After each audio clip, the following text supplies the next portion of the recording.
और पुष्प अर्पण करे, बेलपत्र अर्पण करे। हाँ, लिखा हुआ है काशीवासी निवासी चा काल भैरव पूजनम प्रयागे माघ मासी चा बिलपत्र शिवार्पणम। काशी में रहने वाले अथवा पूरे देश में कहीं भी कोई रहने वाले श्रावण मास में जो एक बेलपत्र शहद लगाकर अर्पण करता है तो उसे समस्त बाधाओं से मुक्ति मिलती है। शास्त्र में ये भी कहा गया है कि श्रावण मास में जो घृत लगाकर बेलपत्र भगवान शिव को अर्पण करता है उसके समस्त परिवार में श्रेष्ठ ख्याति और पवित्रता विद्यमान रहती है। बेलपत्र विभिन्न प्रकार से अर्पण किया जाए, राम नाम लिख कर के बेलपत्र अर्पण किया जाए तो ये सर्वोत्तम उपाय माना गया है। आपने राम नाम का जिक्र किया है कि राम नाम लिखकर बेलपत्र जो है वो भगवान शिव को चढ़ाया जाए। जी जी। इसका क्या महत्व है, क्यों ऐसा है? इसका भगवान शिव ने शिवपुराण में भी वर्णन किया है और गोस्वामी बाबा ने रामचरितमानस में लिखा है कि हरिद्रोही ममदास कहावा सो नर सपने मोहिन भावा। भगवान शिव कहते हैं कि जो भगवान नारायण का ध्यान नहीं करता, मेरी पूजा से पहले उनका स्तवन नहीं करता, उनका कीर्तन नहीं करता, उनकी स्तुति नहीं करता, वो भक्त मुझे स्वप्न में भी पसंद नहीं है। इसलिए भगवान शिव की पूजा से पहले सर्वप्रथम शालिग्राम भगवान का पूजन होता है।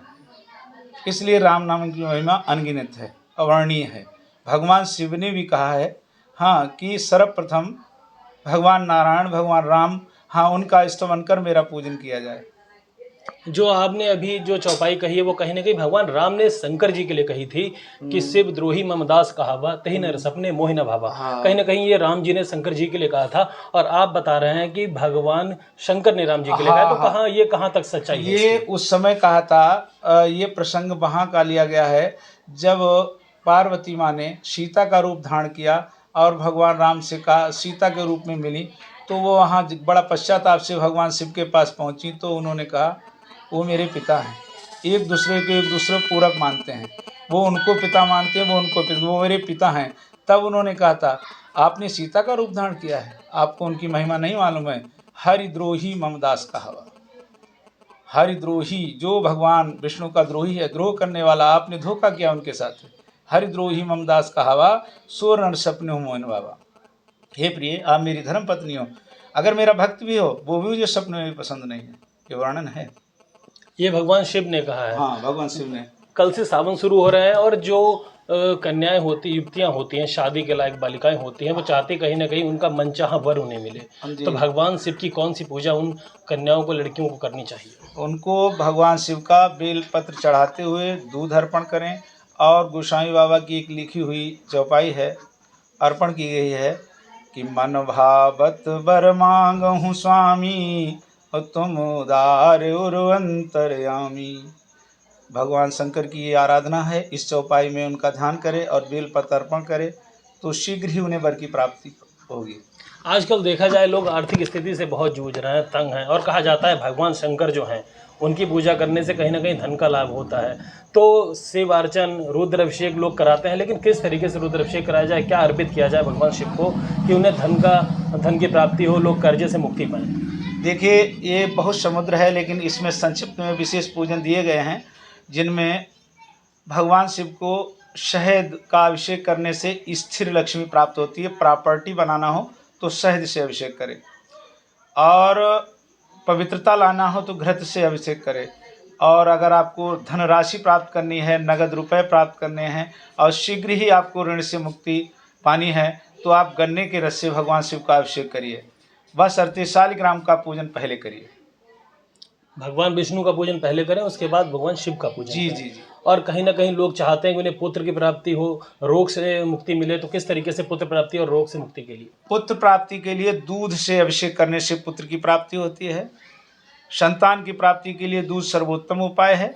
और दूसरा प्रश्न किया कर्जे की मुक्ति के लिए, रोग की मुक्ति। रोग की मुक्ति के लिए कुश के जल से शाम को एक मुट्ठा कुश एक परात भर जल में, गंगा जल में डालकर भिगो दे और सुबह को बना हुआ वो जल है वो उससे अभिषेक करे तो समस्त रोगों से निवृत्ति मिलती है। अकाल मृत्यु का भी हरण होता है।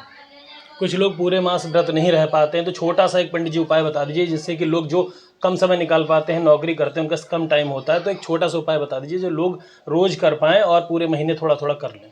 बहुत अच्छी बात आपने पूछी है। लोग कहते हैं कि संत किसे कहते हैं, सर्वोत्तम संत कौन है। गृहस्थ जीवन में रहने वाला जो प्राणी है, जो मुख्य परिवार का सदस्य है, वो सर्वोत्तम संत है। उसका केवल स्मरण ही सर्वोत्तम है, और वो अपने धर्म का कर्तव्य का पालन करते हुए भगवान का स्मरण यथाविधि करता है। केवल एक गिलास जल में थोड़ा दूध, थोड़ा गंगा जल, हाँ, अक्षत और मिष्ठान डाल करके भगवान शिव को अर्पण कर बेलपत्र चढ़ाए राम नाम लिख करके, तो उसके समस्त कष्टों से उसे निवारण होता है। पंडित जी बस 4 लाइनें शिव स्रोत की सुना दीजिए, कोई भी, चाहे शिव तांडव या कोई आरती।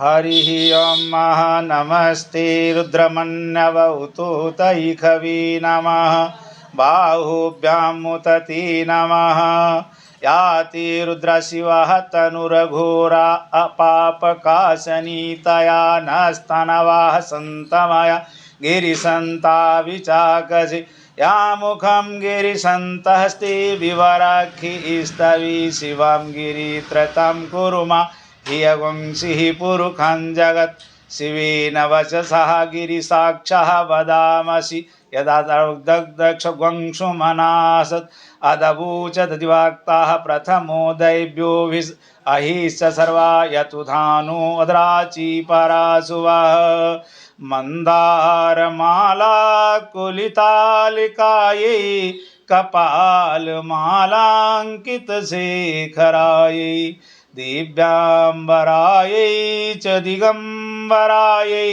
नमः शिवायै च नमः शिवायै।